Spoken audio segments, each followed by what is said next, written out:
Madame, Monsieur, bonsoir. Heureuse de vous retrouver pour cette nouvelle édition de Scène de presse en lieu et place de son présentateur attitré, Aimé Robert Bina, qui bénéficie de son congé annuel. Scène de presse, c'est votre plateforme de débat sur la CRTV avec des invités de choix qui croisent le verbe en toute liberté. À la une de Scène de presse ce soir, l'affaire Afrique Média. La chaîne panafricaine a vu ses locaux scellés sur décision du Conseil national de la communication. Des dérives professionnels font de la décision du CNC. Afrique Média fait la sourde oreille. Son combat, il veut le gagner, dit-il, pour l'indépendance totale de l'Afrique. Du style foulé aux pieds, les règles d'éthique et de déontologie ou s'exiler dans une capitale voisine. Sur la table du débat ce soir, la problématique de l'autorégulation du secteur de la presse au Cameroun. Droit d'auteur de l'art musical, le Premier ministre Philémon Yan met en place le comité de suivi de la mise en œuvre des mesures d'assainissement de la gestion du droit d'auteur de l'art musical. Mission assignée au comité, l'élaboration des statuts et codes électoraux types via la relecture et la révision de des lois de 2000 et de 2001. Le comité entre en scène alors que les artistes musiciens sous le poids de la misère entretenue par l'instabilité récurrente qui caractérise les sociétés de gestion collective du droit d'auteur de l'art musical qui se suivent et portent malheureusement les mêmes tares. Alors, qu'est-ce qui fait problème dans l'art musical au Cameroun? Scène de presse pousse la chansonnette. Mesdames, Messieurs, nous sommes ensemble pendant 90 minutes chrono avec vos rubriques habituelles. La revue de presse de Daniel Menanga. En focus, nous avons l'honneur de recevoir deux ministres. D'abord, le ministre de l'Eau et de l'Énergie, Basil Atangana Kuna, qui dit tout sur l'avenant numéro 2 du contrat 4, qui lie désormais l'État du Cameroun à la société Eneo, Energy of Cameroun. Son collègue de la communication, Issa Chiroma Bakari, reprécise la position du gouvernement par rapport à ce qu'il est convenu d'appeler l'affaire Afrique Média. Aurélie Crescence Mbida nous rejoindra vers la fin de cette émission pour les unes du lundi. Mais avant, je vous suggère de faire connaissance avec nos panélistes du soir, nos invités du soir, sous la plume de Pierre Evembe.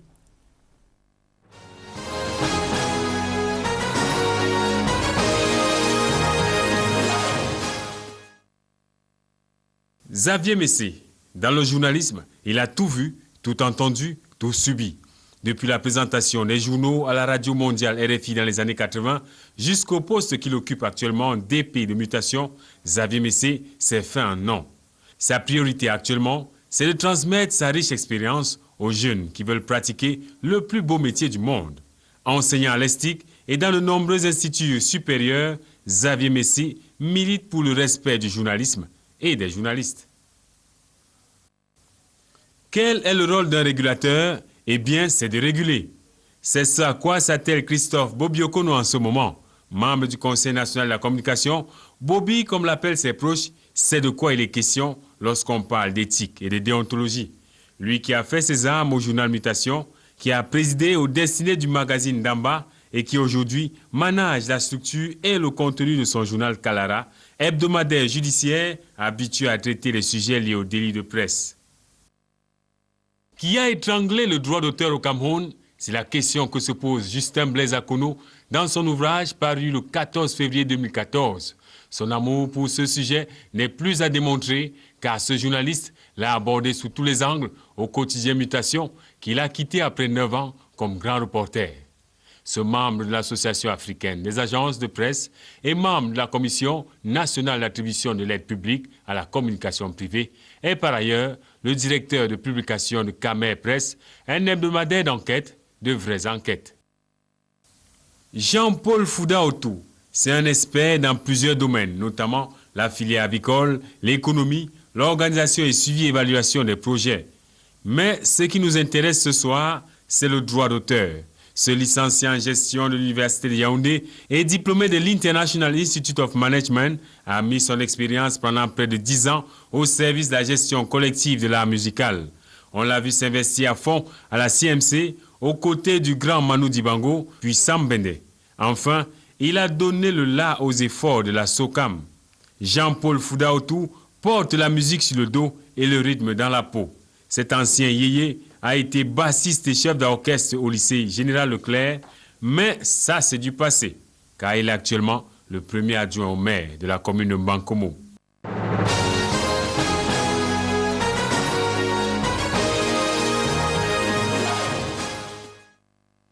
Merci Pierre Evembe. Nos invités répondent tous présents. Je signale que nous recevons également sur ce plateau Serge Pout, qui est reporter à la rédaction radio de la CRTV. Cette édition de Scène de presse est dédiée à notre collègue Achille Tungu, membre de l'équipe de production de Scène de presse, ingénieur des travaux de télécommunication. Achille Tungu est décédé vendredi dernier des suites de maladie. La plupart des liaisons téléphoniques de Scène de presse portaient sa signature. Il laisse une veuve et un enfant. Que la terre de nos ancêtres lui soit légère. La suite de cette édition de Scène de presse. Nous allons entrer un peu dans le vif du sujet à travers ce zooming que nous propose Nelly Christelle Ondoa. Ce zooming qui plante un peu le décor du sujet que nous avons annoncé à la une, à savoir le droit d'auteur au Cameroun. Que se passe-t-il dans ce secteur en ce qui concerne particulièrement l'art musical? Mais Nelly Christelle Ondoa, dans ce zooming, décrit la misère des artistes.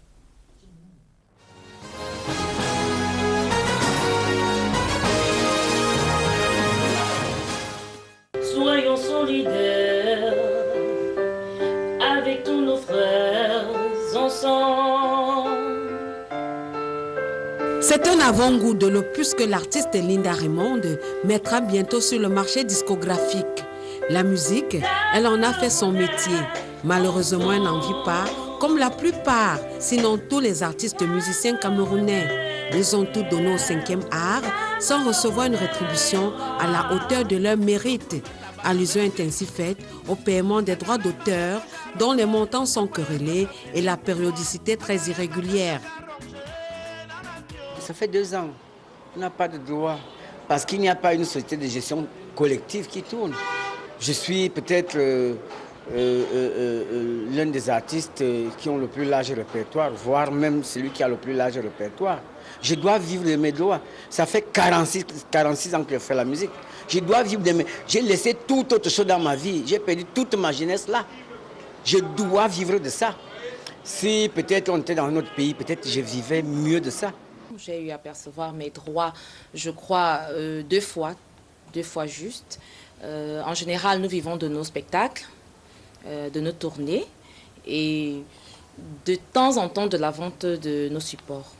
Voilà. Au Cameroun, il n'est pas évident de dire qu'on vit de nos droits.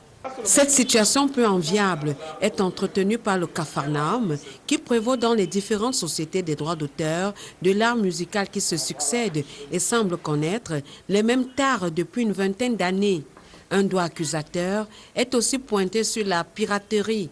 Conséquence, les producteurs de musique ont jeté l'éponge.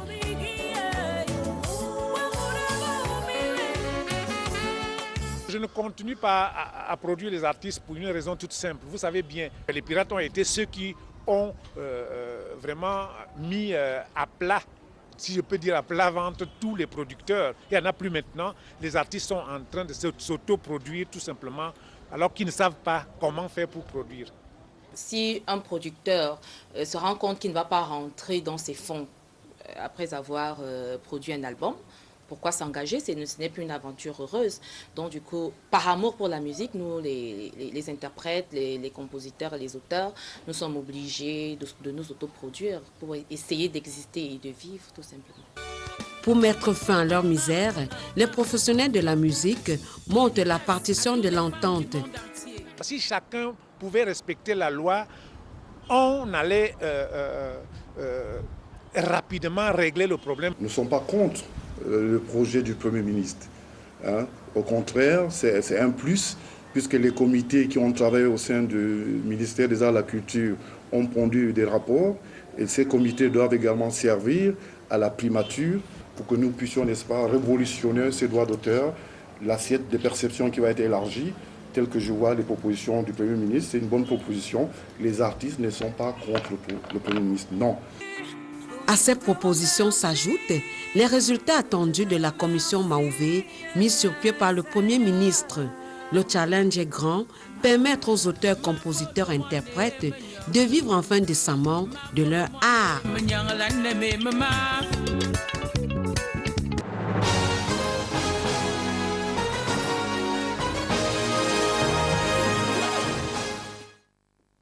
Alors, retour sur ce plateau. Jean-Paul Fouda-Outou, bonsoir.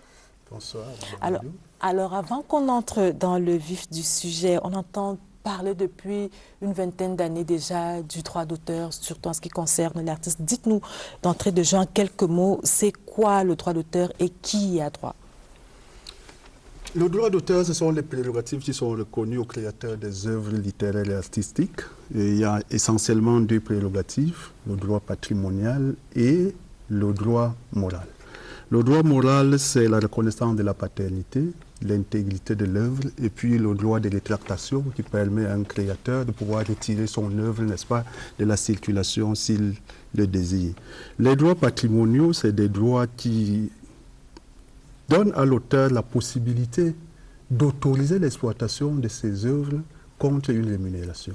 Alors on assimile, lorsqu'on parle généralement de droit d'auteur, c'est de ces droits patrimoniaux-là, n'est-ce pas, que tout le monde a à l'esprit. Donc voilà, et par rapport à cela, qui a droit, vous dites, c'est tout ce qui contribue à ce que l'œuvre créée soit disponible pour le public. C'est pour ça qu'on parle généralement des ayants droit. Il y a l'auteur qui est le principal ayant droit, mais il y a d'autres qui l'accompagnent. Donc tout ça sont des ayants droit. Et s'agissant donc de la gestion de ces droits patrimoniaux, il est dit que celui qui exploite paye. Et ce que la personne paye, c'est la relevance du droit d'auteur, qui est la rémunération du créateur. Et il s'est donc dit que le créateur ne peut pas parcourir tout ce qui paye, n'est-ce pas, pour avoir sa rémunération. Et on a donc organisé autour de cela ce qu'on appelle la gestion collective, qui a pour mission d'aller percevoir et de distribuer entre les différents ayants droit des œuvres qui sont exploitées. Alors si c'est si clair, pourquoi tant de remous, pourquoi tant de dissonance depuis 20 ans, comme je l'ai dit il y a quelques instants? Moi, je vais vous parler depuis la période où j'ai pris le train dans la gestion collective et dans le droit d'auteur, c'est-à-dire depuis la mise en œuvre de la réforme Oyono, à travers la loi 2000. Alors, ce que je connais de la mise en œuvre de cette réforme, c'est d'abord qu'il y a beaucoup de malgouvernance. Et cette malgouvernance se traduit par l'impunité absolue, n'est-ce pas, de ceux qui en sont des auteurs. C'est des insuffisances au niveau des capacités techniques, c'est des insuffisances au niveau des performances, même en ce qui concerne le recouvrement. Et par contre aussi, c'est la période de la prospérité, de la piraterie, donc de la contrefaçon des œuvres de l'esprit. Donc c'est tout cela donc, qui fait problème. Aujourd'hui, lorsqu'on accède à la gestion collective, il y a des techniques. Si on appliquait la technique, il n'y aurait pas de problème. Et cette technique n'est pas appliquée et on se met, ça devient de la distribution entre des copains qui ont le management. On va revenir plus en profondeur sur ces causes-là. Justin Blaise Akono, vous qui avez travaillé sur le sujet, Pierre Ebembe le relevait tantôt, vous avez commis un ouvrage qui s'intitule « Qui a étranglé le droit d'auteur au Cameroun ?» Alors dites-nous, pourquoi ce n'est que dans le droit d'auteur de l'art musical qu'on observe autant de bruit? Déjà, bonsoir Lucrèce, bonsoir à vos téléspectateurs. Pour répondre à votre question, il ne s'agit pas seulement que de l'art musical. En fait, on en parle beaucoup parce qu'il fait grand bruit, puisque la musique, on l'écoute, c'est du son, c'est aussi du bruit. Il faut rappeler que dans les 3 autres sociétés collectives, il y a des problèmes. Malheureusement, on se cantonne à ce qui constitue la majorité. C'est un peu comme en démocratie où c'est la majorité qui l'emporte. Et les artistes musiciens constituent le gros lot de cette famille artistique camerounaise. Et il faut aussi relever que il y a plus de grincement dedans de ce côté-là qu'ailleurs, plus de grincement dedans parce pourquoi, justement, c'est ça la question, pourquoi il y a plus de grincement là-bas? Parce qu'il y a plus d'argent, pourquoi concrètement? Effectivement, il y a plus d'argent et il y a plus, pour ne pas reprendre M. Fouda, il y a plus de malgouvernance. C'est-à-dire que si ça avait été aussi simple, c'est-à-dire qu'un artiste se crée, il va sur le terrain percevoir auprès du consommateur, de l'usager, il n'y aurait pas de problème. On a tellement placé des acteurs entre les deux personnes, c'est-à-dire entre l'artiste et le consommateur de l'art musical, au point où il y a une sorte de chevauchement. Et c'est ce chevauchement-là qui crée en même temps le bruit, en même temps les mécontentements, au point où on s'est retrouvé avec des artistes qui perçoivent 1700 francs CFA de droits pendant que ceux que le public connaît peu. On va parler de la répartition. On va parler de la répartition. Donc voilà autant de raisons qui créent beaucoup de bruit autour de l'art musical. Serge Pout, vous qui côtoyez beaucoup le monde musical, le monde culturel en général, dites-nous, quelle est la part des artistes dans cet imbroglio? Alors, je crois qu'il faudrait peut-être procéder à une analyse systémique. Mon voisin de droite l'a dit tout à l'heure lorsqu'il évoquait la malgouvernance, M. Fouda. Je pense que mon analyse va questionner les ratés de la privatisation. On est passé de la SOCADRA, c'est pas... La SOCADRA en 1990 à la SOCINADA qui a été confiée aux artistes eux-mêmes. On a cru que les artistes pouvaient. À la malgouvernance, on associe maintenant l'édifice mal bâti sur le plan conceptuel au niveau de la bonne gouvernance. Maintenant, comment est-ce qu'on a construit ça? On a vu à un moment en 1995, les artistes se dire on va mettre de côté donc tous ceux qui ont dirigé, Sanding Beng par exemple, qui avait remplacé le professeur Mélonnet, pour mettre un artiste. Et ce, ça s'amène, le conseil d'administration est pléthorique, et en 97, 99, Sam Bende vient bousculer la machine parce que les artistes ont pensé qu'ils pouvaient gérer, mais ils n'avaient pas... En 98 précisément, il est réélu en 98 parce qu'avant c'était un collège d'administrateurs. Donc il n'avait pas la compétence pour à ce moment-là. Donc ça c'est la deuxième raison. L'autre raison maintenant qui me semble assez importante, c'est que c'est comme un théâtre, le monde musical. On voit une scène avec les artistes qui sont là, mais si on tire les rideaux derrière, il y a des batailles d'arrière-cuisine. Donc vous pensez que les artistes ne sont pas responsables un peu de ce qui leur arrive? Ils sont responsables, je parlais de responsabilité, parce que ce n'est pas eux qui peuvent gérer. La société a tenu un peu. À un moment, ça a duré, mais on a vu la difficulté qu'il y avait au niveau des artistes. Sam Bende s'amène, avec beaucoup d'autres, ils organisent la CMC. Entre-temps, avant Sam Bende, il y a eu Manu Dibango, toujours CMC. Mais on voit que de Mélonnet à Odile Ngaska, le reproche est le même si ce n'est pas forcément vrai. Mais ils sont tombés pourquoi? Gabégie, détournement et autres. Et comme il disait tout à l'heure, personne ne va en prison, on ne punit personne. J'ai l'impression que c'est un beau désordre qui peut être lu comme étant des ratés de la privatisation sur le plan purement global. Parce que ce qui se passe dans l'art musical est un des visages de la métastase de la malgouvernance au plan global. Et ce n'est pas que là-bas que ça a échoué, ça échoue chez nous. Le Cameroun ne peut-il pas s'interroger sur son incapacité à pouvoir produire? Parlons des artistes musiciens. Je parle des artistes. Et c'est pour ça que je veux dire que si ça ne réussit pas à ce niveau, c'est le reflet d'une situation. Maintenant, il y a peut-être une reprise en main qui peut être faite. Mais voilà. Alors, la dernière chose maintenant, pour nos amis artistes, c'est une détestation. On est arrivé à un haut niveau de détestation entre ceux qui étaient censés apporter l'harmonie. Ils se regardent maintenant en chien de faïence, justement parce qu'il a manqué le petit piston qui fera... Alors, vous avez laissé, Serge Pout a commencé à le dire, il y a certainement des artistes sur le podium, mais il y a les autres, j'ai envie de dire, derrière la scène, derrière le rideau. Qui sont-ils, ceux qui orchestrent en sourdine ce désordre-là? Est-ce que vous avez une idée? Non, mais je pense pas que ceux qui orchestrent le désordre, si vraiment il y a une organisation qui orchestre ce désordre, sont des artistes, non. Parce que ce ne sont justement pas les artistes. Est-ce qu'il y a d'autres personnes derrière? Est-ce qu'il y a, je ne sais pas moi, des usagers qui doivent payer et qui ne veulent pas payer? Il y a beaucoup de gens derrière. D'abord, il y a le législateur, il y a la loi. La loi est le principal organisateur de ce monde-là. Et la loi a été tellement bien ficelée qu'elle a défini, comme tout à l'heure le collègue le faisait, elle a redéfini le droit d'auteur, elle a balisé, n'est-ce pas, les champs d'expérimentation, elle a segmenté qui pouvait aller en musique, qui pouvait aller en sculpture, qui pouvait aller en écriture. Donc, à partir de là, on peut considérer également que ceux qui ont élaboré cette loi sont aussi des artisans qui sont derrière. Mais en plus de cela, il y a des producteurs. Est-ce qu'on peut appeler tout cela des artisans qui orchestrent le désordre? Mais il faut tout simplement dire que le monde des artistes Non, il n'y a pas les usagers derrière? Je ne pense pas du tout. Il n'y a pas des usagers. Vous êtes usager, moi je suis usager, c'est-à-dire j'écoute la musique, mais je ne peux pas être considéré comme quelqu'un qui tire les ficelles pour qu'il y ait du désordre. Mais l'essentiel, c'est quoi d'abord? C'est que le monde des artistes, le monde des musiciens particulièrement, est un monde très, très, très difficile à gérer.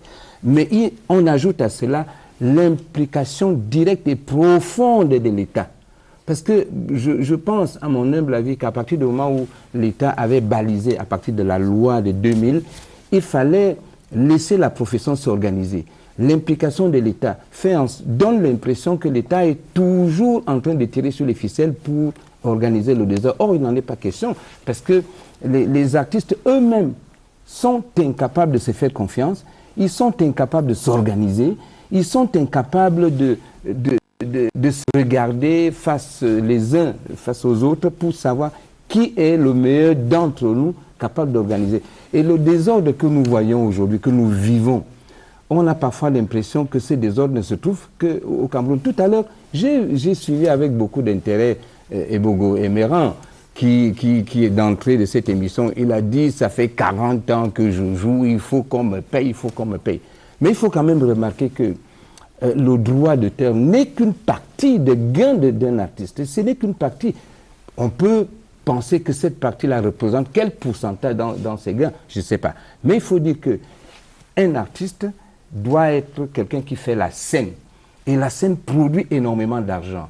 Elle produit énormément d'argent pour des gens qui sont capables de faire du bon spectacle.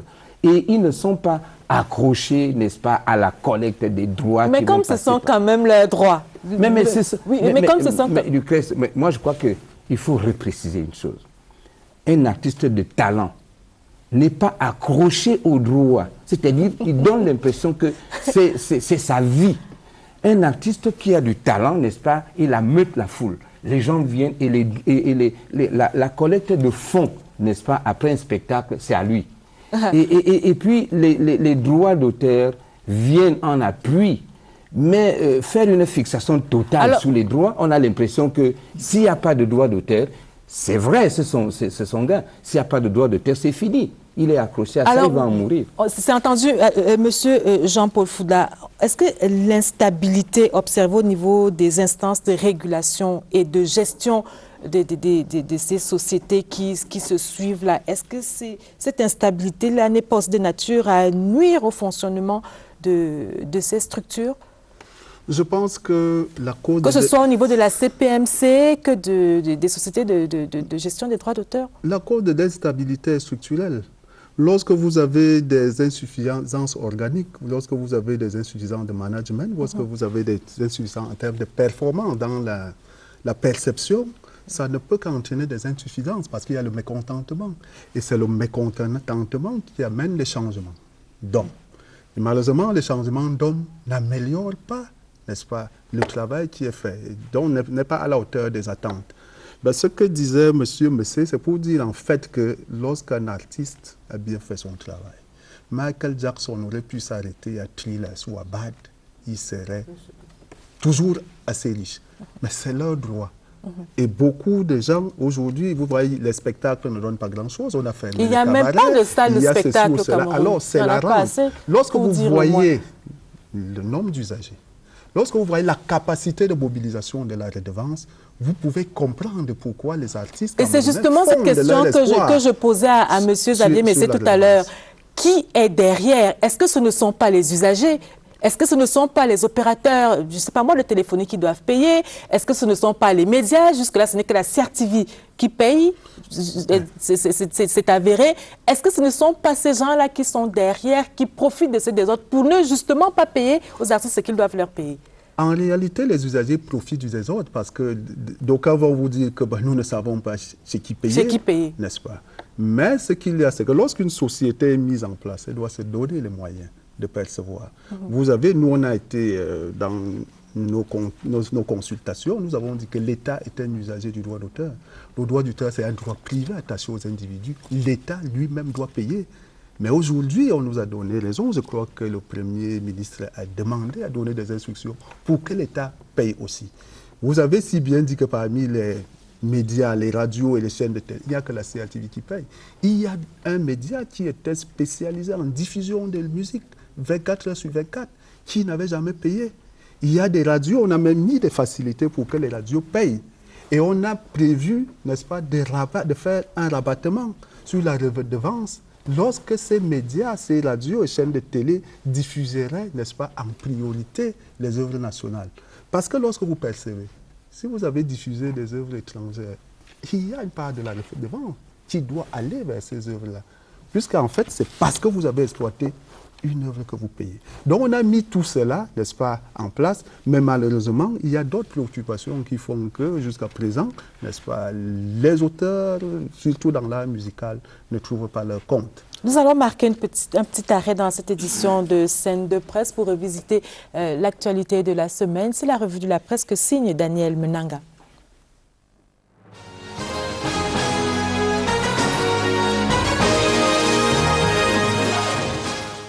La question de l'insécurité n'a pas fini d'alimenter les colonnes de la presse au Cameroun. Cameroun Tribune du vendredi dernier ouvre son numéro avec la promotion des 5 généraux dans les forces de défense. Les officiers supérieurs Simon Ezom Vondo, Jacob Kodji, Valère Nka, Frédéric Djonkep Meomi et Bouba Dobekreyo ont, entre autres missions, la lutte contre l'insécurité aux frontières du Cameroun. Les généraux Nka Valère et Bouba Dobekreyo ont d'ailleurs été affectés à la force multinationale mixte de la Commission du bassin du lac Tchad. Le messager du vendredi 14 août indique que cette promotion d'officier supérieur est la énième dans les forces de défense depuis mai 2014, période au cours de laquelle le Cameroun a déclaré la guerre aux terroristes de Boko Haram. Depuis lors, les régions militaires sont passées de 3 à 4 au Cameroun. C'est une récompense du président de la République, chef des armées, peut-on lire à la une de la Nouvelle Expression du vendredi 14 août. Dans les colonnes, la liste des généraux est actualisée. Les forces de défense comportent désormais 10 généraux de brigade et contre-amiraux. Les transformations se produisent aussi dans le quotidien des Camerounais. Ainsi, les choses vont changer au niveau de la carte nationale d'identité, comme l'indique la une de Cameroun Tribune du jeudi 13. Le journal de Marie-Claire Nana révèle que l'entrée en scène d'un nouveau prestataire dans la confection des pièces d'identité rendra le document difficilement falsifiable.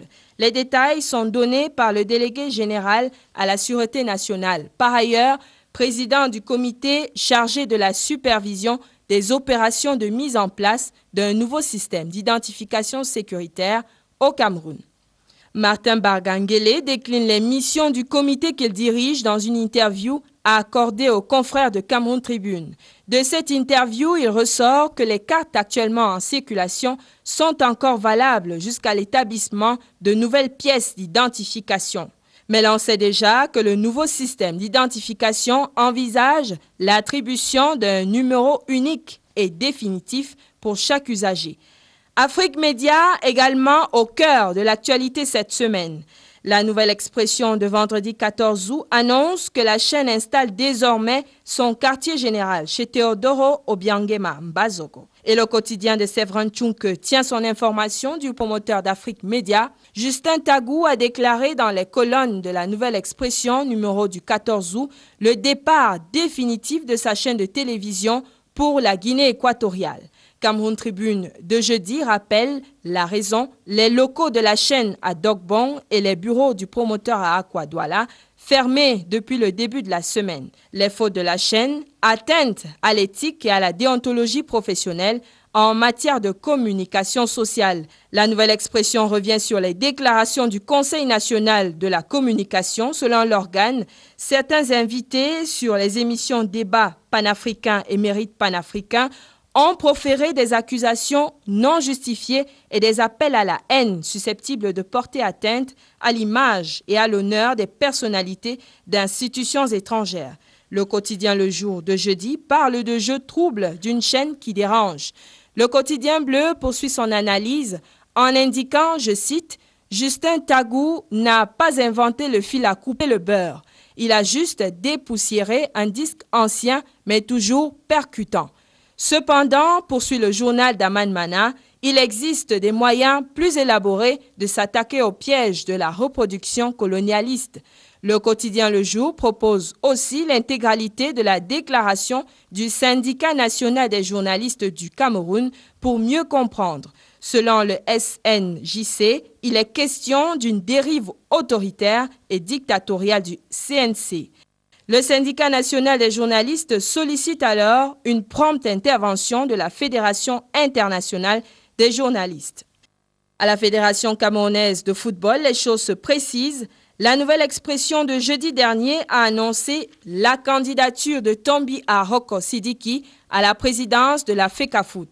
Le secrétaire général de l'institution fêtière du football au Cameroun, mis en congé administratif le 12 août dernier par le comité de normalisation, est maintenant libre, soutient la nouvelle expression. Le journal de Séverin Tchounke rappelle la déclaration du président du comité de normalisation, je cite, « Si Tombi Ahoko Sidiki, le SG de la FECAFOOT, est candidat, dès qu'il dépose sa candidature, il est mis en congé administratif. L'intéressé doit alors préparer sa candidature à la présidence jusqu'à la fin du processus électoral le 28 septembre prochain. » Précise, mutation du mercredi 12. Car, selon le quotidien Le Jour du jeudi 13, Tombi Ahoko veut remplacer Iya Mohamed, l'ancien président de la FECAFOOT. Mais Cameroun Tribune reste sur sa réserve, Tombi Ahoko n'ayant pas encore déclaré officiellement sa candidature. Le quotidien national bilingue ajoute que, selon le calendrier relatif au processus électoral, le dépôt et l'examen des candidatures ainsi que l'Assemblée générale élective sont prévus entre le 15 et le 20 septembre prochain.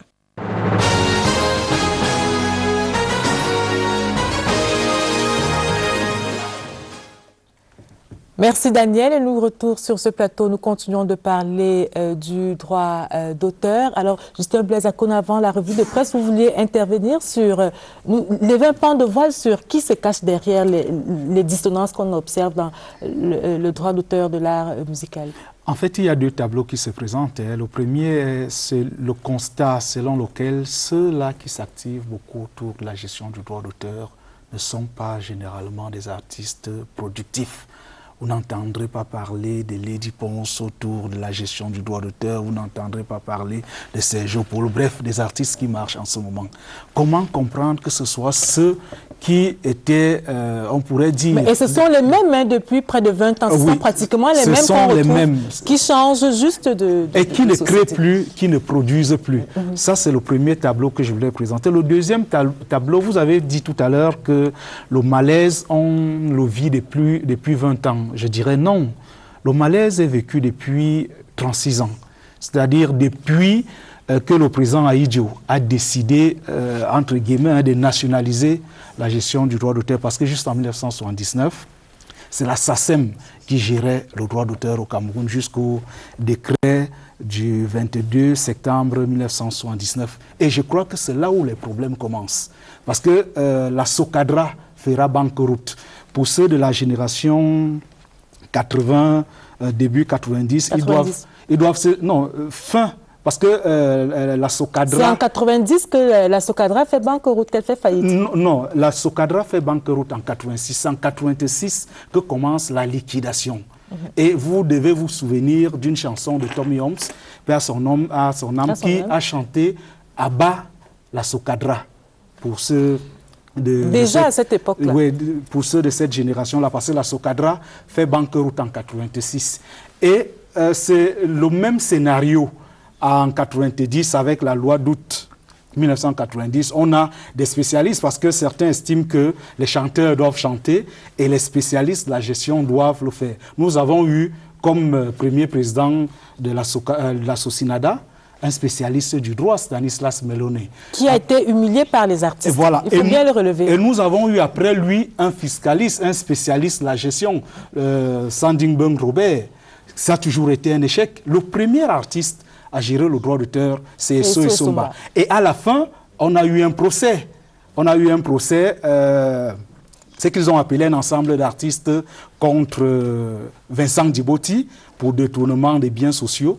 Et il n'y a pas eu de suite à ce procès-là, d'où l'idée d'impunité qui commence. Pour dire, et le constat que j'ai fait, c'est que chaque fois qu'un ministre arrive, il y a changement à la tête de la gestion du droit d'auteur. Vous pouvez le constater, c'est-à-dire depuis la SOCADRA jusqu'à la SOCAM.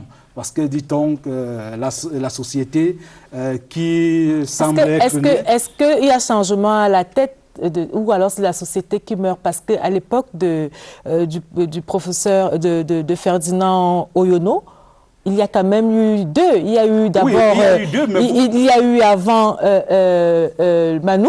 Et après Manu, il y a eu Sambende. Non, avant Manu, c'est la Sosinada. Et vous avez parlé tout à l'heure... Il y a sous Oyono, personnel, sous Oyono, il y a eu Manu et il y a également eu Sambende. Mais vous vous souvenez du conflit? Voilà, et par la suite, il y a sous Amatutu, il y a quand même beaucoup d'artistes qui se sont succédés à la tête de cette société. Non, pas du tout, Lucrèce. Il y a eu Odile Ngaska? Oui, il y a eu Odile Ngaska. Et après Odile Ngaska, il y a eu qui? Il n'y a personne. Il n'y a personne. Après Odile Ngaska, il n'y a personne. Vous ne voulez pas dire qu'il y a eu Dédié Yango qui n'est pas allé jusqu'au bout? Non, Dédié Yango a été élu mais n'a pas pris fonction. Vous avez parlé tout à l'heure de la Sosinada, vous avez évoqué le cas Sambende. Sambende était membre de la liquidation de la Sosinada. Il n'était pas président, ni président de cette commission, encore moins président de la Sosinada. Sambende a été membre de la commission.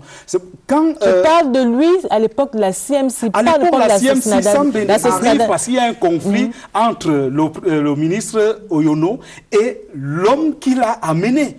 Et pour ceux qui étaient à la salle lorsqu'on créait la CMC le 3 septembre 2003, le ministre Ferdinand Oyono avait dit qu'il allait violer la loi pour installer Manu Dibango parce que nous avions 4 ou 5 sociétés qui allaient à la conquête de l'agrément. Et il a dit pour le bien des artistes, il fallait mettre en place une société qui allait... D'où la création de la CMC. Nous allons y revenir.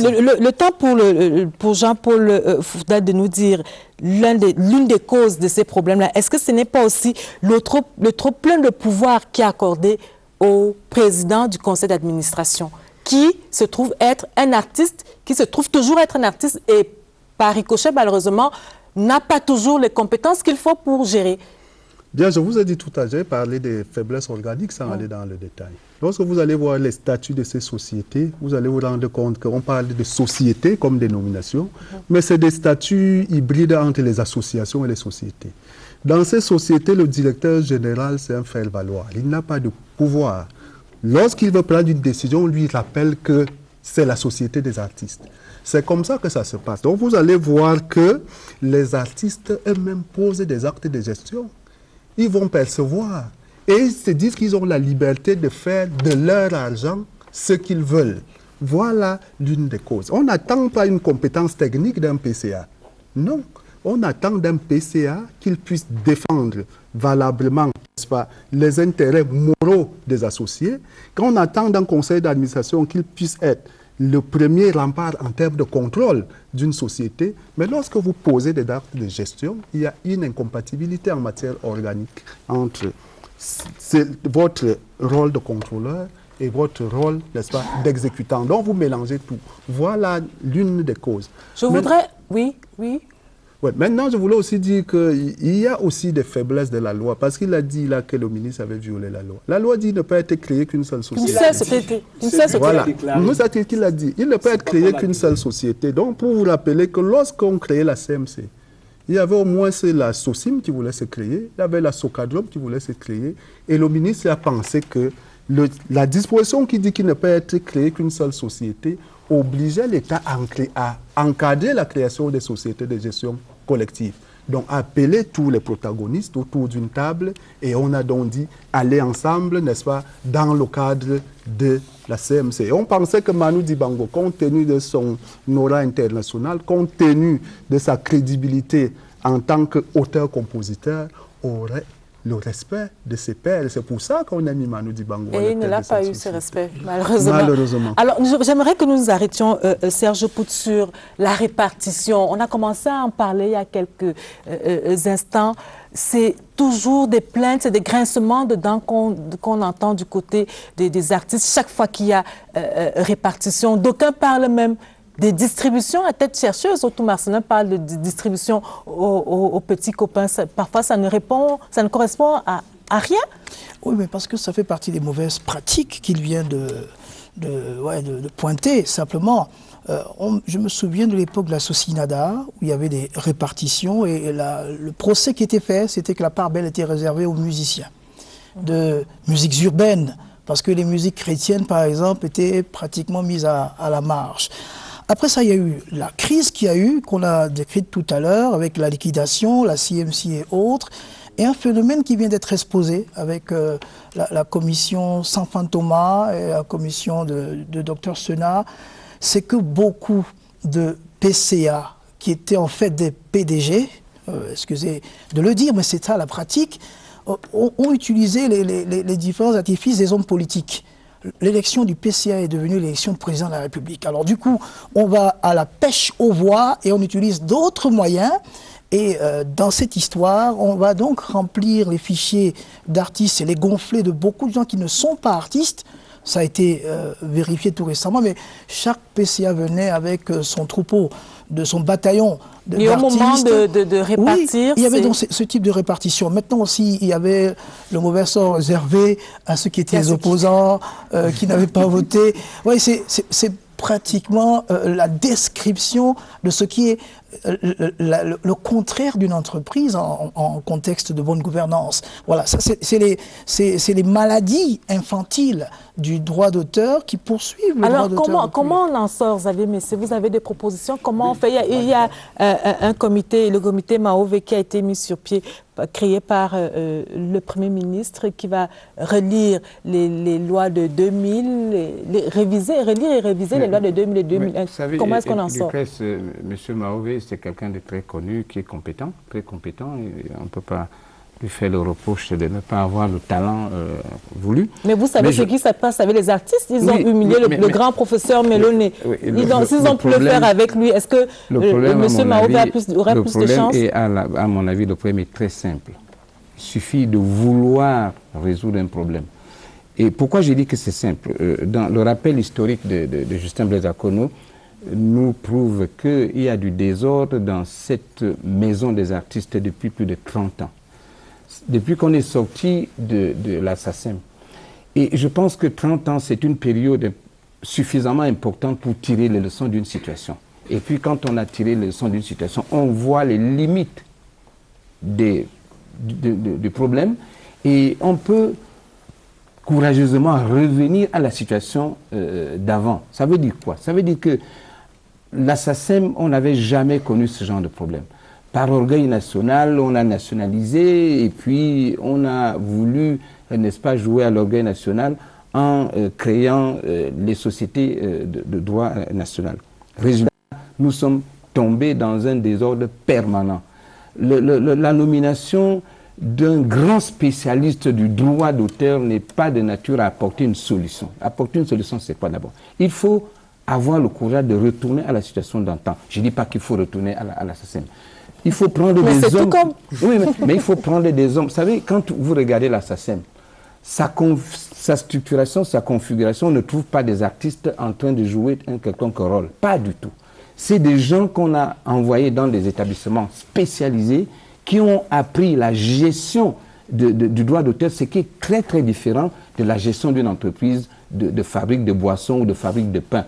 Alors donc, il faut avoir le courage d'envoyer ces gens-là, se former, leur assigner des missions et revenir au Cameroun, travailler. Pourquoi ne pas travailler dans la copie conforme de la SACEM puisqu'elle a réussi? Alors si vous pensez que la relecture des textes, 1000 fois relus, parce que la loi de 2000, elle ne souffre de rien. Elle est tellement claire, elle est transparente, même celui qui n'a pas fait du droit, il suffit de lire la loi de 2000, il n'y a rien à refaire. Donc le toilettage du texte par le magistrat Mahové n'apportera pas de solution. La solution, c'est un retour courageux, n'est-ce pas, vers des situations qui ont réussi. Alors, est-ce qu'on peut savoir comment ça se passe à la SACEM? On en parle ici. Je crois qu'il y a certains artistes qui sont affiliés là-bas. Dites-nous comment est-ce que ça se passe tellement bien là-bas qu'on pourrait y retourner sans crainte? Je pense que ce n'est pas que les Camerounais doivent retourner à la SACEM. C'est pour dire que la SACEM applique les règles de l'art en ce qui concerne la répartition. La répartition, c'est, comme on dit, la règle de 3. Vous avez le temps mis, n'est-ce pas, dans l'exploitation des œuvres musicales. Vous avez le montant qui est payé. Vous divisez le temps total, le montant total par le temps total et vous multipliez par le temps mis par l'œuvre. C'est une opération simple. Vous trouvez, n'est-ce pas, le montant qui est dédié à l'œuvre X. Et à cette œuvre-là, vous trouvez les ayants droit. Et à l'intérieur des ayants droit, il y a une clé de répartition.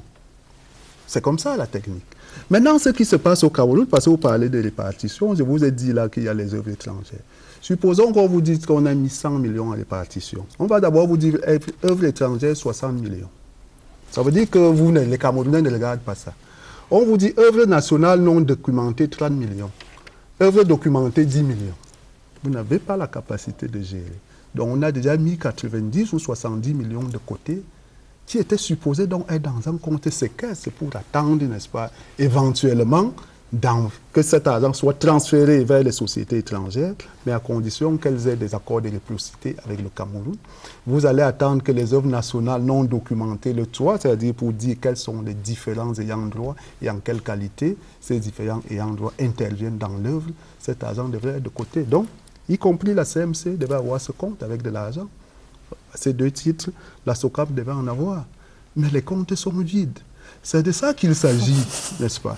Si nous appliquions, c'est simple, si nous appliquions la technique de la répartition, vous n'aurez pas tout cela. Mais les textes, quand même, nous avons identifié dans les textes certaines faiblesses.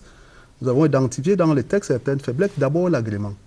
Lorsqu'on retire l'agrément, qu'est-ce que la société devient? Est-ce qu'il faut créer une autre société? Est-ce que ça veut dire que cette société-là, n'est-ce pas, n'existe plus, il faut créer une autre?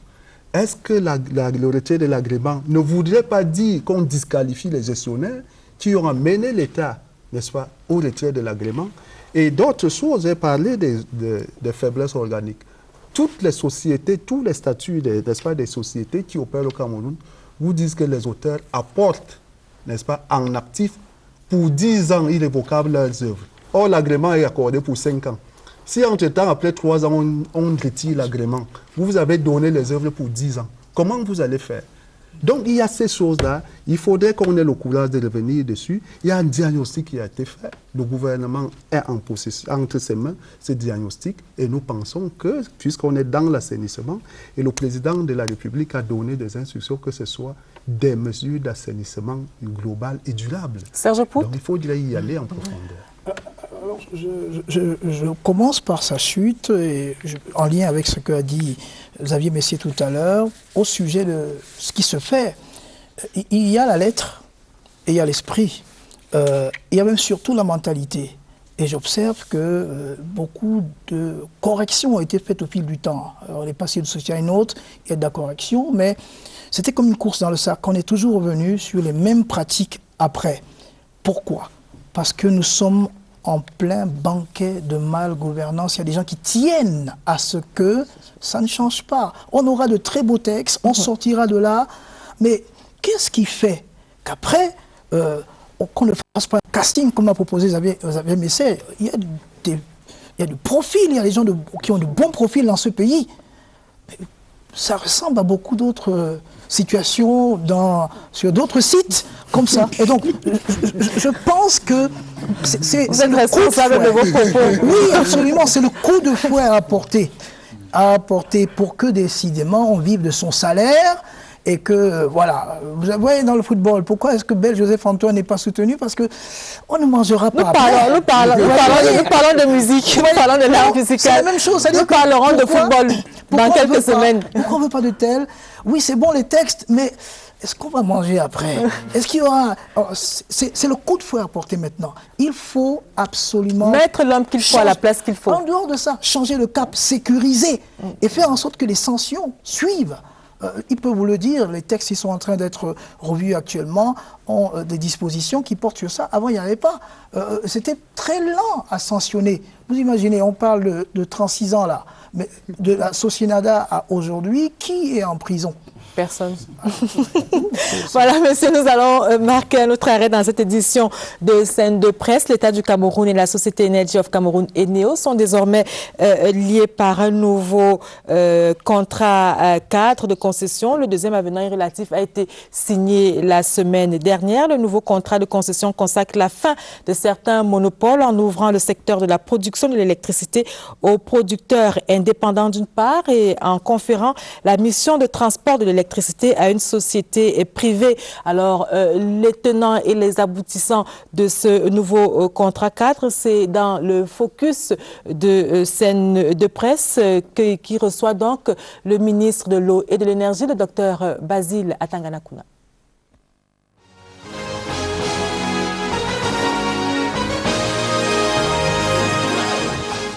En 2011, le 14 décembre 2011, le président de la République a promulgué la nouvelle loi régissant le secteur de l'électricité.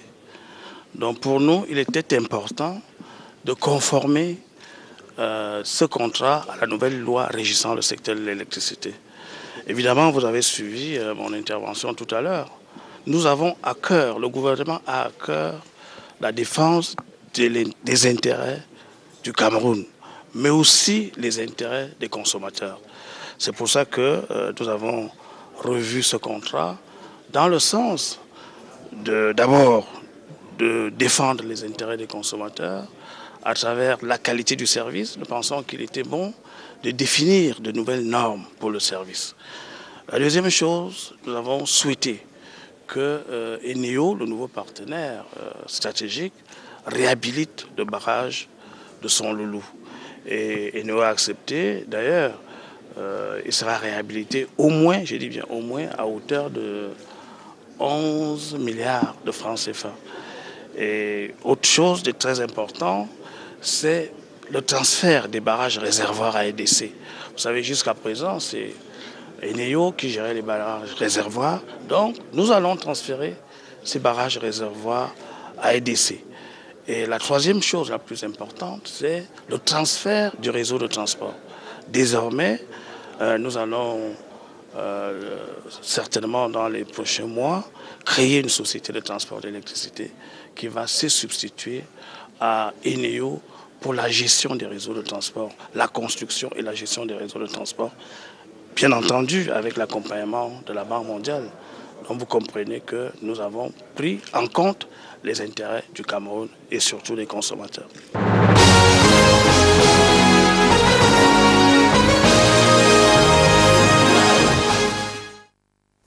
C'était donc le premier focus de cette édition de Scène de Presse. Nous recevions donc Basile Atanganakuna, qui est le ministre de l'Eau et de l'Énergie. Alors, de cet accord cadre, Serge Pou, de cet accord cadre, j'ai choisi de retenir deux choses essentielles, notamment celles qui concernent les consommateurs. Cet avenant stipule que désormais la modification tarifaire sera faite de façon pluriannuelle et non plus de façon annuel comme c'était par le passé.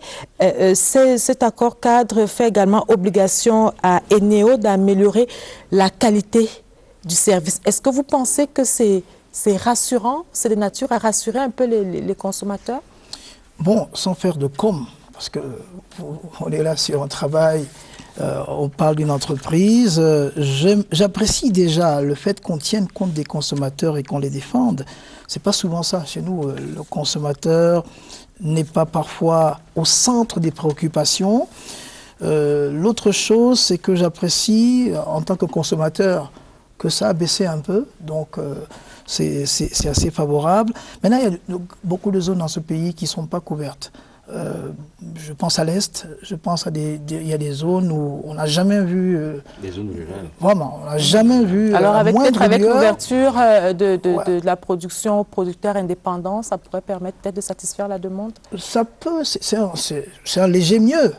Maintenant, je crois qu'en dehors des néos, il y a d'autres expériences. Je me souviens, lorsque j'étais à l'Ouest, d'une ONG tenue par un Camerounais qui a fait ses études en Ouganda, et qui fait, dans la formation des jeunes en zone rurale, sur la fabrication des Panneaux solaires et donc non seulement on leur vend ça moins cher, mais en plus on les forme pour la fabrication. Donc il y a les énergies renouvelables qui sont un autre chantier pour pouvoir couvrir en attendant que les barrages... il me semble qu'il y a de nombreux projets au ministère de l'eau et de l'énergie qui vont justement dans le sens de la diversification de la production de l'énergie au Cameroun. J'accueille donc sur ce plateau Christophe Bobiokono qui vient là, pas seulement comme reporter, comme journaliste, comme directeur de publication du journal Kalara, mais plus sous sa casquette de membre du CNC. C'est ça? C'est ça. Bonsoir aux téléspectateurs de scène de presse. Alors, Christophe Bobiokono, nous allons commencer par un bref rappel des faits. Comment le CNC en est-il arrivé à sanctionner Afrique Média? Que s'est-il passé et pourquoi maintenant? Alors qu'Afrique Média émet depuis, j'ai envie de dire, fait mal depuis un certain temps. Disons que je suis très embêté de devoir parler exclusivement d'Afrique Média parce qu'il n'y a jamais eu une session du Conseil national de la communication consacrée à Afrique Média. En juin, lorsque les décisions prises au cours de la session d'avril ont été rendues publiques, il y avait plusieurs autres organes de presse qui ont été sanctionnés en même temps qu'Afrique Média. Et nous sommes gênés qu'il apparaisse comme s'il y avait un cas Afrique Média en particulier, alors que, comme je l'ai appris dans la semaine, cet organe de presse-là n'a même pas une autorisation préalable de diffusion au Cameroun. Je me pose la question... Il profite de la tolérance administrative et Afrique Média n'est pas le seul à profiter de cette tolérance administrative. Il profite peut-être de la... Vous vous en souvenez à l'instant? Il profite peut-être de la tolérance administrative. Mais ce que je voudrais dire, c'est que quand on est toléré dans un espace, on essaie de faire des choses selon les règles de l'art. Alors, qu'est-ce que vous reprochez à Afrique Média? Nous reprochons à Afrique Média ce que nous reprochons à un certain nombre d'organes de presse. C'est pour ça que je disais qu'il ne faudrait pas faire une fixation sur Afrique Média. Ce qui s'est passé, c'est que Afrique Média a un certain nombre d'émissions qui sont diffusées avec des formats tout à fait particuliers, en tout cas qui défient toutes les règles en la matière. Je ne sais pas si on parle de journalisme. Et surtout, Afrique Média ouvre ses antennes à un certain nombre de personnes qu'il présente comme des consultants, des gens qui viennent, qui parlent à longueur de journée, qui disent tout et n'importe quoi. Et sur les antennes d'Afrique Média, on a jusqu'à des appels au meurtre, on a des appels à l'insurrection, donc c'est tous les dérapages possibles. Et quelles sont les mesures qui ont été prises par le CNC? Et le CNC comme le CNC a un dispositif qui lui permet de capter un certain nombre de médias qui diffusent dans le champ camerounais, donc le CNC a été comment je peux dire ça, a pu se rendre compte de ces dérapages-là et donc a ouvert une procédure sur Afrique Média sur la base d'un certain nombre de... Oui, le CNC s'est auto-saisi et ce média-là, les responsables de ce média-là ont été appelés à passer en instruction devant le CNC. Ils ont été invités à passer en instruction, mais Afrique Média argue que c'était une séance de travail pédagogique et que s'il s'agissait d'une audition, il se serait défendu. Écoutez, ce que Afrique Média dit, c'est un vrai aveu de ceux qui n'ont pas encore les capacités pour travailler. Parce que, figurez-vous, le micro, la caméra ou la plume ne sont pas des jouets qu'on utilise dans une cour de récréation. Pour aller dans des médias parler aux auditeurs, il faut déjà être un professionnel. Donc, il faut maîtriser les règles de l'art. Et je dis que cette procédure-ci, qui a conduit à la sanction d'Afrique Média, n'était pas la première. Il y a une première au cours de laquelle on leur a dit, messieurs, recadrez vos équipes, essayez de pratiquer le métier selon les règles de l'art. Et ça, c'était en avril? C'était bien avant avril d'ailleurs. Et lorsque cette première procédure avait été déclenchée, ils ont fait comme cette fois-ci. Il y a eu une procédure en 2014 et une autre procédure en avril 2015. Tout à fait, en novembre et puis en avril. Donc, pour dire les choses tout simplement, Afrique Média a été convoqué comme tous les organes de presse. Je vois, Xavier Messier ici, il y a eu des procédures qui concernaient mutation. Il y en a même encore qui sont pendantes.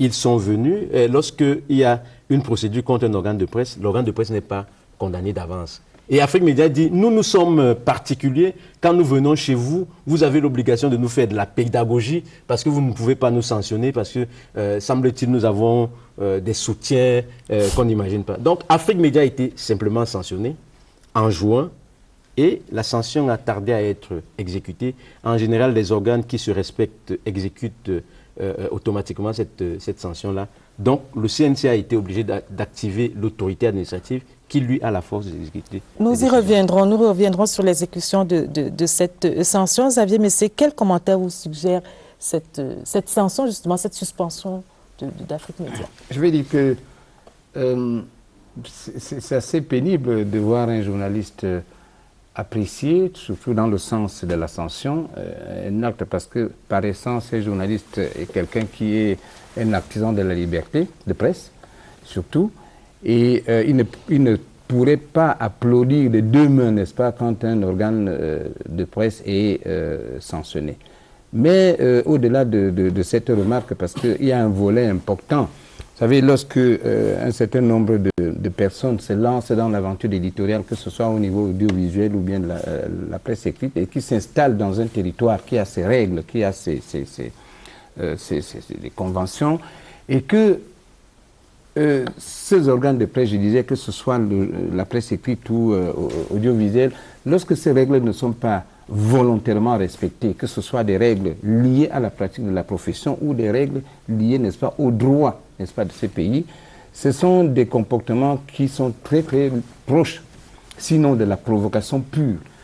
La provocation, pourquoi? Parce que une fois que cet organe est sanctionné, l'écho que ça porte à l'extérieur dans les organisations internationales, ça lui fait du bien. Mais ça lui fait énormément du bien. Énormément de pub. Ça lui fait énormément de bien. Et les organisations qui font un pointage systématique, n'est-ce pas, de la capacité de tel ou tel pays à respecter la liberté d'expression, ne regardent pas du tout la réalité locale. Ça veut dire que, est-ce que cet organe respecte des règles d'éthique et de déontologie? Est-ce que cet organe a dans son cadre des professionnels? Alors donc cette provocation est permanente, notamment au Cameroun. Et elle fait que les autorités sont très souvent embarrassées. Et moi je pense qu'on ne peut pas à la fois avoir souhaité que le Conseil national de la communication ait les moyens de régulation et de sanction et ne pas applaudir, n'est-ce pas, que ce Conseil soit allé jusqu'au bout. N'est-ce pas? Et je crois que si nous voulons que le métier de journalisme soit respecté, si nous voulons que les aventuriers ne rentrent pas forcément dans ces métiers, ils fassent n'importe quoi, je crois que cette mesure-là est bienvenue. Il faut quand même l'applaudir. Oui, même si c'est quand même l'applaudir. Alors, Serge Pout, à travers la défiance d'Afrique Média, est-ce que c'est l'autorité du régulateur qui a été mise en jeu? Je précise quand même que la décision a été prise en juin, le 4 juin 2015, et que c'est, je crois, presque 2 mois après que la sanction est exécutée. Est-ce que c'est son autorité en tant que régulateur qui était ainsi, je ne sais pas dire mise à prix, mais tout au moins mise en jeu? Alors, je vais procéder par une analyse à décharge et à charge. D'abord, à décharge, c'est l'enthousiasme des jeunes qui viennent et qui disent qu'ils vont se lancer dans le panafricanisme et tirent à boulet rouge sur les colons d'hier. Et voilà, ça plaît au public, c'est ça qui leur donne le côté populiste. Maintenant, à charge, on a parlé d'un métier. C'est un métier qui a ses règles. Alors, quand une structure dans son ADN n'a pas intégré ce qui fait le métier de journaliste, alors on est dans l'indiscipline.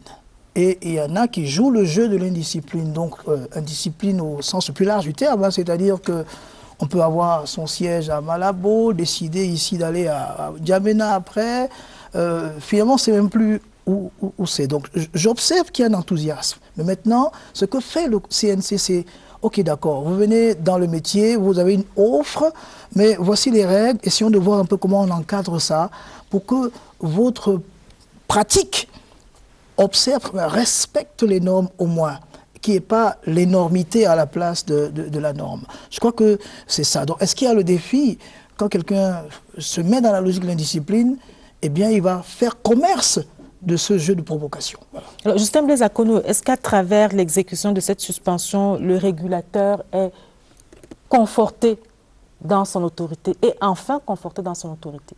On a entendu toutes sortes de choses pendant ces 2 mois de flottement. On pourrait le dire dans ce sens que, à un moment donné, ceux qui sont les adeptes de l'éthique et de la déontologie ont commencé à se poser la question de savoir quels sont les pouvoirs, quel est le rôle du CNC. Est-ce que le CNC joue véritablement ce rôle? Moi, par exemple, en ce qui me concerne, chaque fois que j'ai eu l'occasion de regarder cette chaîne de télé pendant 5 ou 10 minutes, j'ai envoyé un SMS au CNC pour leur demander s'ils regardaient. Je crois que Christophe Bobiokono, qui est là, a dû recevoir l'un de mes SMS dans ce sens-là. En fait, il se pose un problème de respect de soi et de respect des autres. Lorsqu'on parle des règles nationales, mais le CNC n'a pas créé le fil à couper le beurre. Ce que les textes, les critères, les règlements, ou alors la norme qu'utilise le CNC est une norme quasi universelle. Il y a le CSA en France, il y a la haute autorité de la communication audiovisuelle en Côte d'Ivoire, il y a le Conseil national de la régulation de l'audiovisuel au Sénégal. C'est pour dire que pratiquement dans tous les pays, il existe ce type d'arbitre. Oui, moi je suivi un confrère qui interviewait le ministre, je crois, cette semaine, et qui parlait de Afrique Média en termes de télévision internationale. Mais il n'y a pas d'organes ni de personnes apatrides. C'est-à-dire que lorsqu'on est vivant ou alors lorsqu'on existe, on appartient forcément à un territoire. Et c'est ce territoire qui a l'obligation d'appliquer les règles universelles de l'art. Vous imaginez, prenons le cas qui les concerne précisément, il leur est reproché d'avoir avancer des propos portant atteinte à un chef d'État étranger ou à un pays étranger. Cela est interdit dans tous les pays du monde. Mais ils vous rétorqueront que le Cameroun a été victime de ces mêmes faits et qu'il n'y a rien eu, personne n'a été suspendu de l'autre côté? Ça dépend maintenant de l'engagement ou de la démarche des uns et des autres à exiger ou à réclamer justice. Mais concernant le cas Afrique Média, et pourquoi Afrique Média fait problème? Pourquoi le cas Afrique Média fait problème?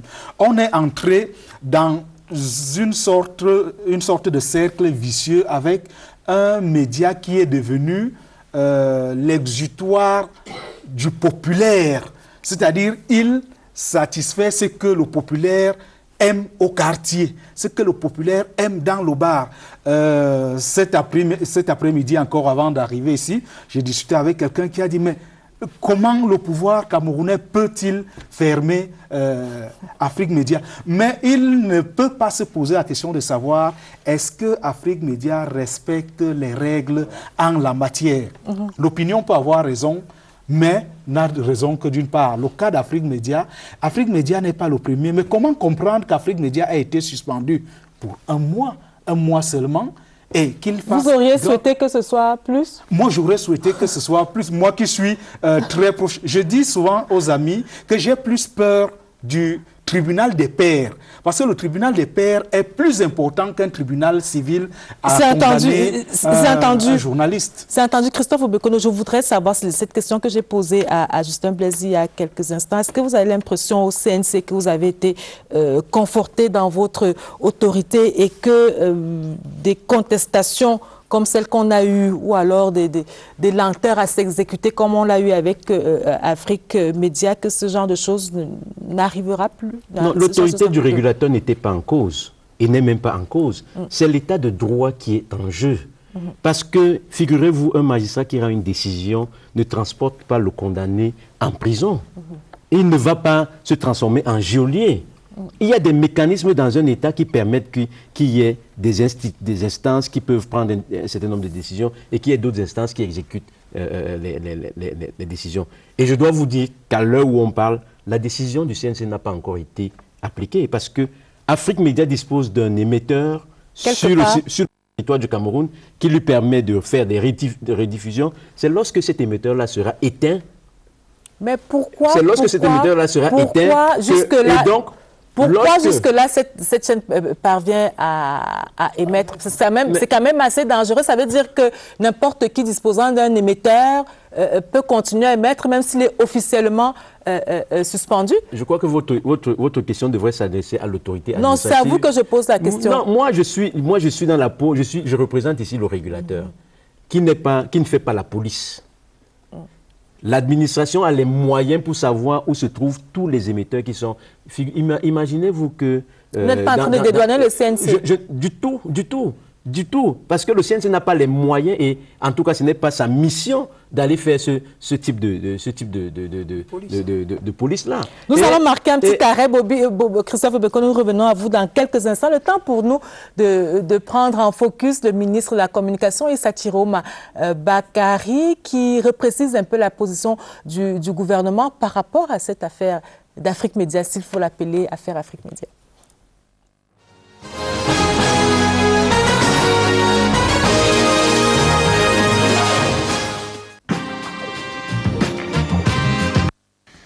Je voudrais d'abord rassurer, pas seulement Afrique Média, mais toute la presse de manière générale, qu'il s'agisse de la presse écrite, de la radio, de la télévision.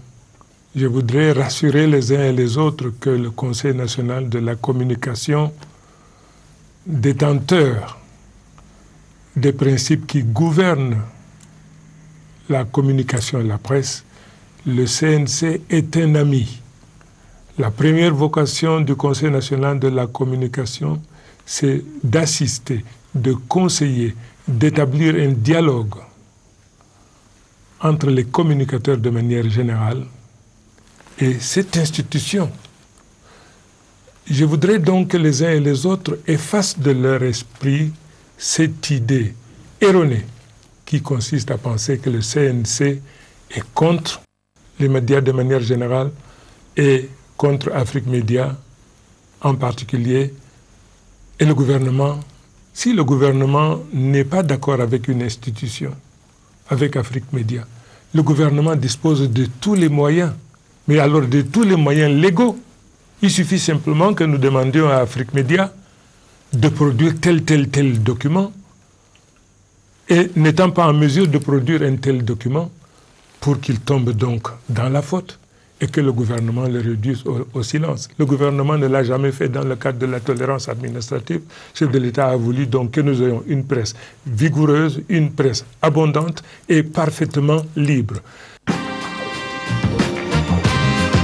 J'ai la responsabilité et la mission d'organiser la communication sur le plan national. Je suis responsable des médias publics comme privés. Tout journaliste et tout journal qui ne respecte pas les principes fondamentaux sur lesquels repose notre nation. Et je profite de cette occasion pour vous dire, c'est la responsabilité de la presse. Vanter l'image de notre nation.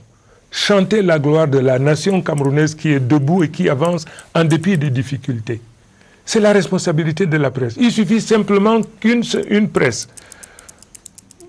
de manière récurrente, parce que si d'aventure ça se produisait une fois, c'est-à-dire que si la presse violait le principe une première fois, ma responsabilité est de le convoquer.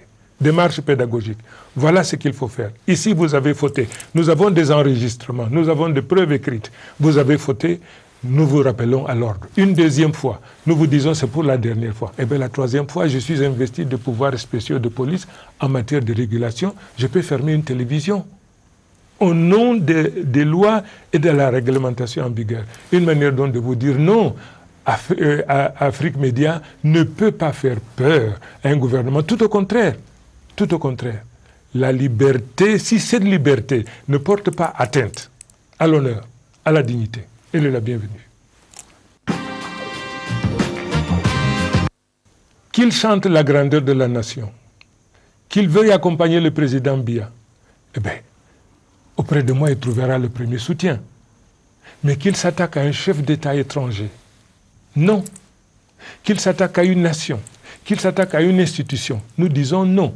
Afrique Média nous demandons à Afrique Média, dans le respect de l'éthique et de la déontologie, dans l'éloge de notre grandeur, dans l'encouragement des Camerounais à s'unir aujourd'hui que notre pays est confronté à une difficulté, que nous allons vaincre, le président de la République, vent debout, droit dans ses bottes, est en train de nous mener vers cette victoire. Que Afrique Média exalte, invite les Camerounais à s'unir pour combattre, nous allons applaudir. Mais tout discours contraire, tout discours qui est à rebours de ce que je viens de dire, ne peut trouver que réprobation et condamnation. Donc, qu'il exalte les grandes réalisations du président Biya, j'applaudis. Qu'il exalte les qualités d'homme d'État du président Biya, qui passe à travers des zones de tempête, de turbulence et s'en sort sans histoire, je serai le premier à applaudir. Mais de là à dériver, comme ça arrive de temps en temps, non.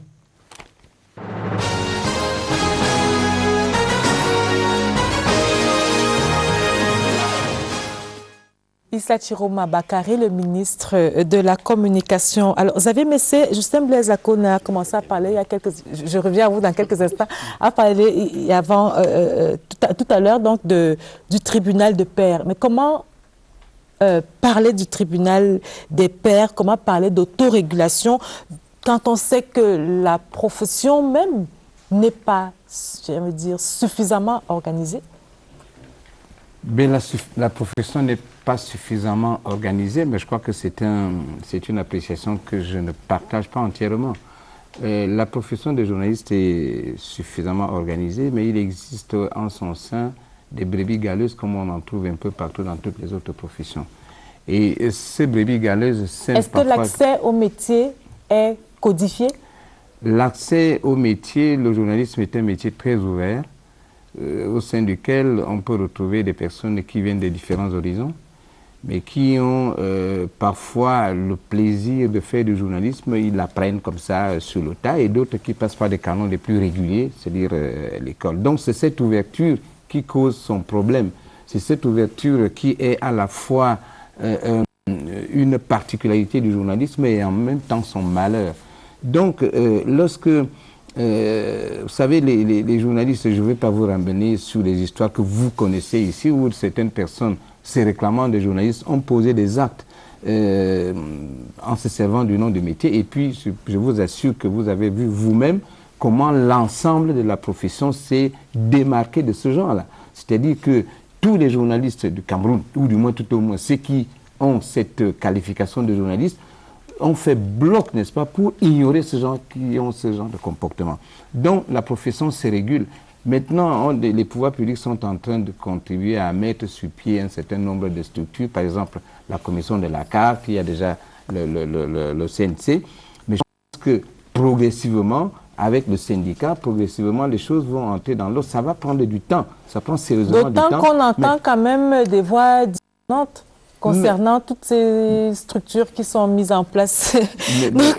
Mais vous savez, si vous prenez le métier des ingénieurs agronomes, il y en a, vous prenez la médecine, vous trouverez toujours les brebis galeuses, mais dans le journalisme, c'est beaucoup plus voyant parce que c'est un métier qui sert au public. Il y a quand même une association de journalistes qui soutient Afrique Média, contrairement à ce que vous disiez, je crois que non. Qui soutient d'une certaine manière. J'ai envie de dire que cela ressemble à une farce. Vous savez, nous avons, je vous ai dit au début, quand vous m'avez donné la parole sur ces sujets, je vous ai dit, chaque fois que la liberté de presse, dans la conception occidentale, est touchée dans un pays, on ne va pas chercher les mobiles, on ne va pas chercher réellement ceux qui sont à l'origine de cela.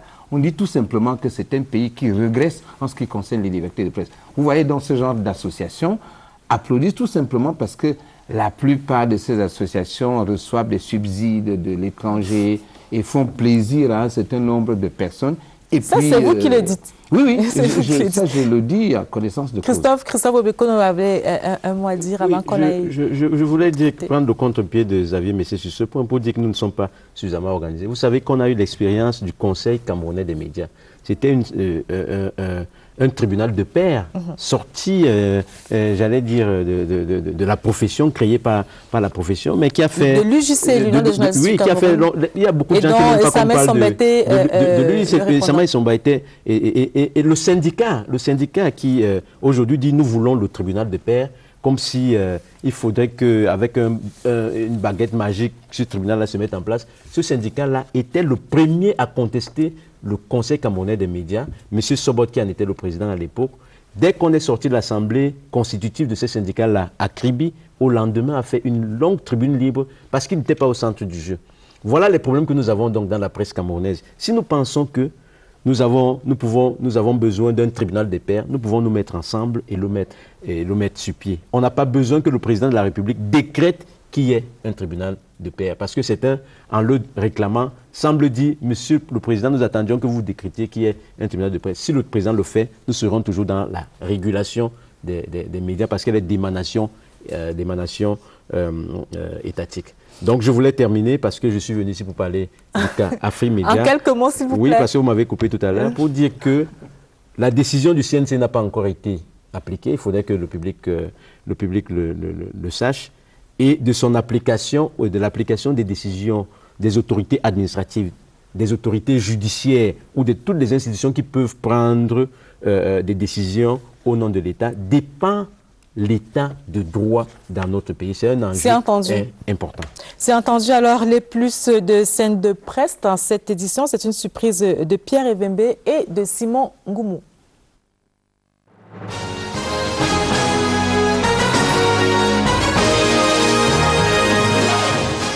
S'agissant donc de scènes de presse, c'est l'une des émissions phares de la CRTV. Animée par des journalistes de qualité, en tout cas, s'il est une émission que je ne loupe jamais à la CRTV, c'est bien scène de presse.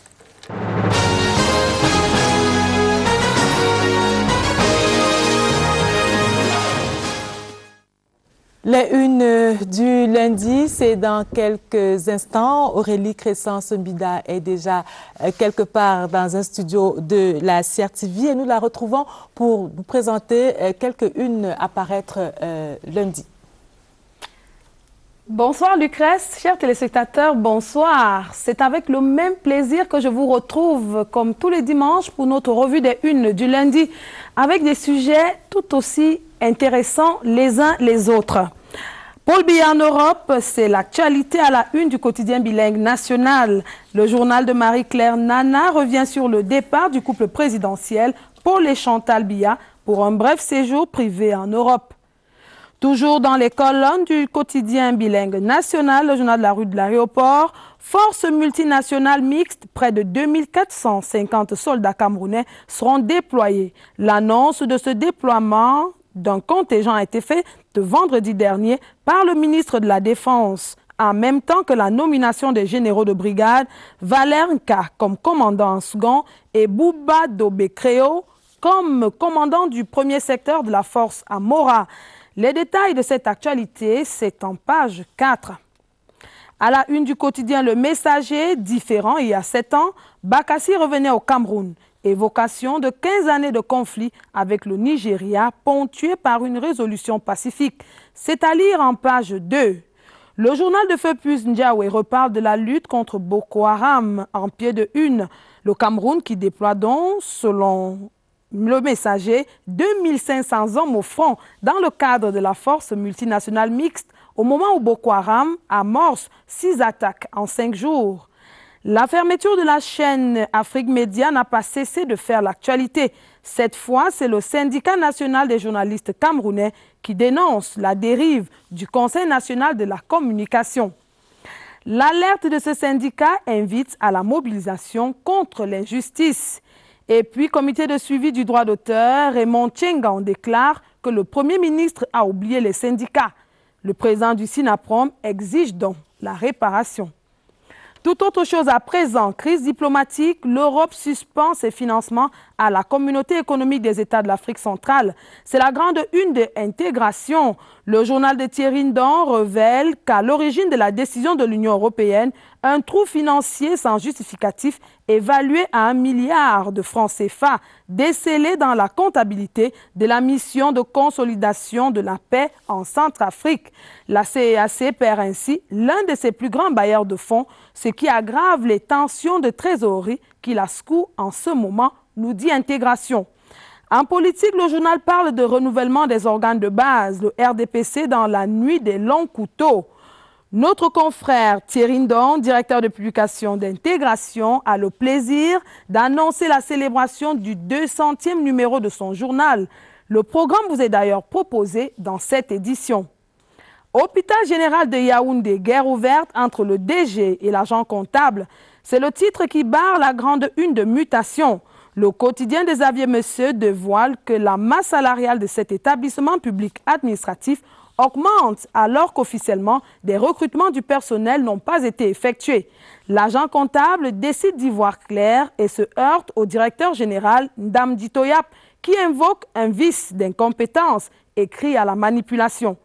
Le quotidien privé de la rue de l'aéroport parle lui aussi de forces multinationales mixtes, le Cameroun qui déploie 2450 soldats et présente particulièrement le général Valère Nka, nommé commandant en second. C'était vendredi dernier et c'est à lire en page 3. Et c'est sur cette une du quotidien Mutation que se referme notre revue des unes du lundi. Le reste de l'actualité est en kiosque. Si vous faites un tour, vous y trouverez tous les détails. Vous, fidèles téléspectateurs de la diaspora, l'actualité est en ligne. Ne l'oubliez pas, la primeur de l'info, c'est sur Scène de Presse. À dimanche. À dimanche, Aurélie Crescence Mbida, Madame, Monsieur, nous sommes parvenus au terme de cette édition de Scène de Presse. Merci à toutes les équipes techniques et rédactionnelles. Merci à vous, chers invités, d'être venus. Je rappelle que cette édition de Scène de Presse était dédiée à Achille Tungou, membre de l'équipe technique de Scène de Presse, qui est décédé vendredi dernier des suites de maladie. La presse quitte la scène. Bonsoir et merci.